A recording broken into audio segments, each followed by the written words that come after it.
When a magnitude 7 earthquake struck Haiti in 2010, compassionate citizens around the United States jumped to action. People wanted to help.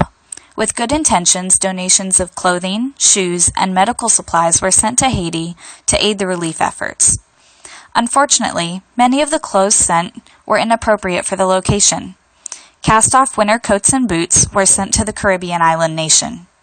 Some medical supplies were also inappropriate, such as fertility drugs. Still, others were poorly distributed after arrival. Later, the donations slowly trickled off and aid workers began to leave the country. Residents were left to fend for themselves as they continued to rebuild. Many development projects were abandoned, and the country never surpassed its pre-earthquake development peak. By comparison, Chile was struck by a magnitude 8.8 earthquake 7 weeks after Haiti's disaster.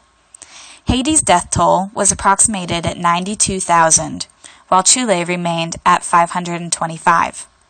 Being a developed nation, Chile had better infrastructure to begin with, resources with which to rebuild, and even though they needed relief in the direct aftermath, they quickly cleaned up the damage and returned to normal. 6 years later, many areas of Haiti still struggle with cholera, displaced families, and broken infrastructure.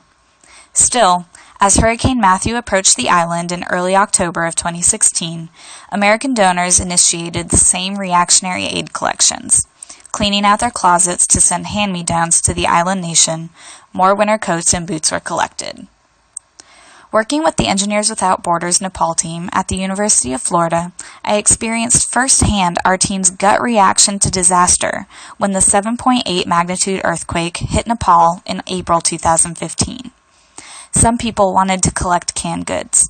Others wanted to fly to Kathmandu to help.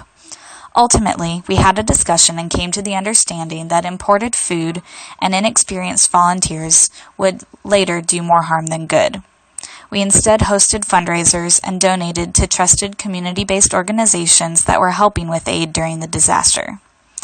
If it were so easy for a group of people working in the field to jump to the irresponsible aid ideas, how much easier would it be for the uninformed public to jump to those same ideas?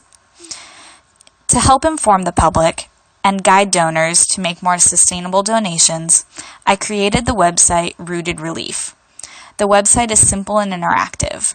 One section is educational. It teaches the difference between development and aid, gives examples of ill-informed donations, and explains why volunteering opportunities are so limited. The second section is an interactive quiz that helps people find the best way they can help based on their skills, time, and interests. The most important section of Rooted Relief is a current disasters page called Uprooted. The goal of Uprooted is to give donors access to a list of reliable organizations that are helping in the current disaster, but still focus on community empowerment and long-term sustainable development. Despite years of poverty alleviation efforts, the impacts have not been sustainable. Handouts and temporary relief became a staple in the aid industry. Creating a more efficient aid system and moving development forward will break the cycle of poverty. Addressing poverty will be an important part of public health and global security in our world as the population approaches 9.7 billion. If disasters only struck developed nations, the current aid system would be fine. Aid groups roll in, care for the wounded, clean up the damage, and roll back out. Life returns to normal. Rooted Relief strives to make sure that developing nations are properly cared for in times of disaster. I believe that relief should be rooted in educating citizens at a community level, ensuring long-term sustainability in the organizations we endorse, and empowering donors to create a lasting impact with their time, money, and efforts. Check it out at rootedrelief.wordpress.com.